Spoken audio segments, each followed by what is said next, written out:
Tuia ki tēnā, kātahi anō tētahi pukapuka hō e pāna ki tētahi o ngā pakanga riri whenua rongonui ara kia puke hina ka whakaputaina mai.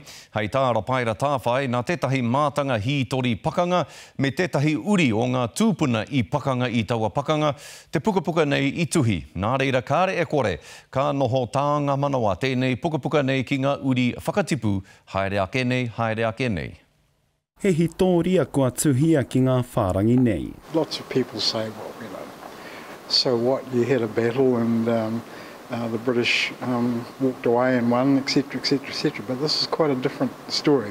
I toko ake te whakaaro i te hiahia o Mikaere kia whakaakona ngā kōrero tika mo te pakanga i tū ki puke hina i te tau ko 1914. Te pakanga I ohorere ai te hoariri. To put that onto a public stage so that other people can hear and understand our story, I think that was one of the great opportunities that participating in this book with Cliff.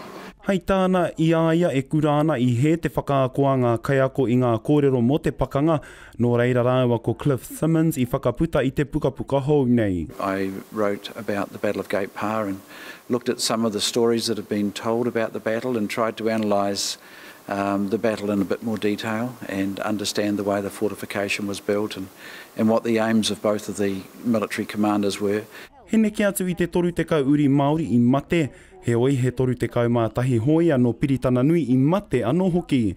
Engari hei tā te pukapuka nei, nō reira I kaha kōhurutia te hunga I te pakanga I te ranga, he ruarua wiki whai muri atu, riro ai ngā whenua.